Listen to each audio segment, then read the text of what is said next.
BJP की कितनी धुलाई हो रही है और 400 पार की क्या है सच्चाई, इस वीडियो से आपको पता चल जाएगा। मैं एक एक करके वीडियो दिखाऊंगा कि क्या हालत है बीजेपी की। और ये कह रहे हैं 400 पार, 150 का आंकड़ा जुटाना इनके लिए मुश्किल होगा। ये सिर्फ हिंदू मुस्लिम के नाम पर लड़ रहे हैं। अगर विपक्षी दलों ने सवर्ण को वोट टिकट न दिया होता, दलित पिछड़े आदिवासियों का टिकट बढ़ाया होता, तो इनका नाम नहीं लेने वाला कोई होता। बीजेपी के 400 पार के नारे की धज्जियां उड़ा दी है। सोचिए, दिल्ली में 2020 में कहा था एमसीडी के चुनाव, बीजेपी ने 13 नारे फर्जी साबित हुए बीजेपी के। 2020 में दिल्ली चुनाव, नारा 45 पार, सीट आई 8।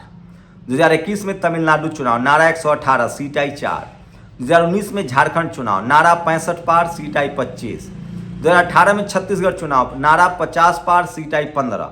2021 में बंगाल चुनाव, नारा 200 पार, सीट आई 77। मिजोरम 2018 चुनाव, नारा 21 पार, सीट आई 1। 2020 में बिहार चुनाव, नारा 162, सीट आई 125। 2019 में हरियाणा चुनाव, नारा 75 पार, सीट आई 40। ये गठबंधन में बिहार में 125 आया था। और 2024 में कर्नाटक चुनाव, नारा 130 पार, सीट आई 104। 2022 में एमसीडी चुनाव दिल्ली, नारा 126 पार, सीट आई 104। 2017 में गुजरात, नारा 150 पार, सीट आई 99। बीजेपी का 400 पार का नारा फर्जी है। ये संजय सिंह ने पूरी पोल पट्टी खोल दी है, जो सबसे ज्यादा सोशल मीडिया पर वायरल है।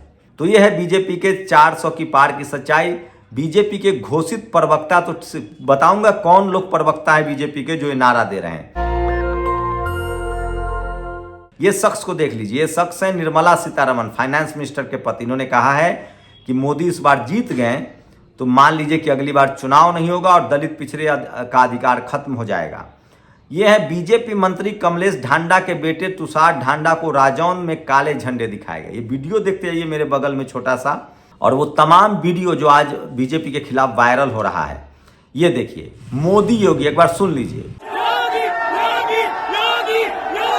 तो मोदी पर योगी भारी पड़ रहे हैं। मतलब यूपी में अब मोदी जी का भी विरोध शुरू हो गया है और बीजेपी भी खेमों में बट गई है। और यूपी में तो खेला हो रहा है। सपा और बसपा जहां जहां मजबूत है, बहुजन उसको वोट कर रहे हैं और बीजेपी नामलेवा नहीं है।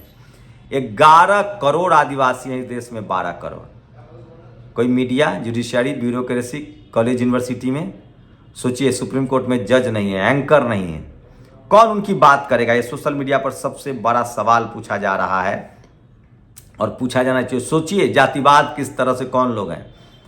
जेडीयू के सांसद हैं भूमिहार समाज के, वो कह रहे हैं कि भैया अपने जाति वाला उम्मीदवारों को वोट दो, चाहे किसी पार्टी से हो। ये मैं नहीं कह रहा हूँ, नीतीश जी का। तो सोचिए किस तरह से ये तमाम सोशल मीडिया पर वायरल वीडियो है, वो तमाम खबरें बता रहा हूँ, अंत में बताऊंगा बीजेपी के सबसे स्टार प्रचारक का।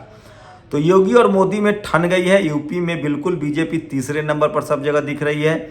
और सपा बसपा, अब ये देखिए कुर्सी 400 पार में किस तरह से कुर्सियां चल रही है। तो आप कल्पना कर सकते हैं, बीजेपी अगर चुनाव में 400 पार का नारा दे रही तो उसके पीछे सिर्फ और सिर्फ मीडिया की ताकत है। ये देखिए, सोनीपत लोकसभा के जिंद में लोगों ने भाजपा जाजपा के मंत्री को गुड बाय किया। इतना पुलिस बल की तैनाती के बाद भी बीजेपी प्रचार नहीं कर पा रही है। 400 पार की स्थिति बता रहा हूं, कुर्सियां चल रही है, ये स्थिति है। और सब जगह से, लेकिन सोचिए अगर टीवी अखबार पर एक खबरें चल जाए तो बीजेपी 100 के नीचे रह जाए।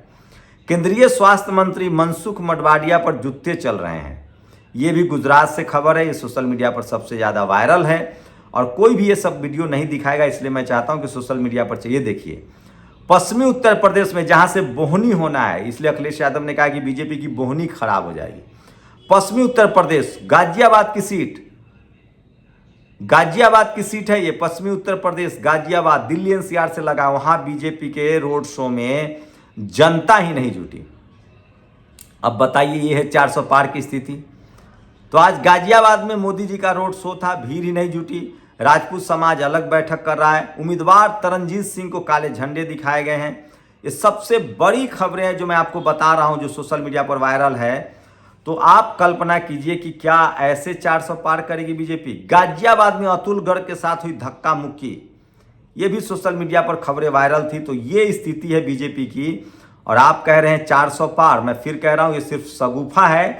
और ये शगुफा के पीछे कौन लोग हैं वो मैं बता रहा हूं। वो नाम जब आप सुनेंगे, बीजेपी किसके सहारे चुनाव लड़ रही है वो बता रहा हूं। बीजेपी स्टार प्रचारकों की लिस्ट जो न्यूज रूम में बैठकर पार्टी का प्रचार करेंगे: अमन चोपड़ा, सुशांत सिन्हा, अमित देवगन, रूपक्या लियाकत, सुधीर चौधरी, अंजना ओम कश्यप, राहुल कंवल, श्वेता सिंह, चित्रा त्रिपाठी, सुमित अवस्थी, निशांत चतुर्वेदी, मानक गुप्ता, दीपक चौरसिया, नविका कुमार, अर्नब गोस्वामी, ये तमाम पत्रकार हैं जो 400 पार के नारे को हवा दे रहे हैं। जनता बिल्कुल बीजेपी से सहमत नहीं है और उसकी तस्वीरें सोशल मीडिया पर वायरल हो रही है। मैं इसीलिए कह रहा हूं बीजेपी 400 पार है या 100 के 150 के आसपास, लेकिन सवाल है कि बहुजन के लिए क्या है। विपक्षी नेताओं से गलती हो रही है। प्रधानमंत्री जो ने कहा कि ये घमंडिया लोग हैं, इसमें सच्चाई। सोचिए, कर्नाटक में बीजेपी हारी, वहां ट्रायंगुलर मुकाबला हुआ, बीजेपी अलग लड़ी, जेडीएस अलग लड़ी, कांग्रेस अलग लड़ी। अगले दिन हारते ही बीजेपी ने जेडीएस से गठबंधन कर लिया। यूपी बिहार में तमाम छोटे छोटे दलों से बीजेपी गठबंधन करके लड़ रही है। काश सोचिए यूपी में बहुजन दल एक होते, जैसे बिहार में मुकेश सहनी एक हो रहे हैं। तो बहुजन दलों को तोड़ा जा रहा है। मैं 10 साल से कोशिश कर रहा हूं, बहुजन एकजुट नहीं हो रहा है। तो मैं अब कह रहा हूं बहुजन नेता एकजुट नहीं हो रहे हैं, तो बहुजन समाज को एकजुट होना चाहिए। एकजुट होकर लड़िए। और मैं इसीलिए वैशाली जा रहा हूं।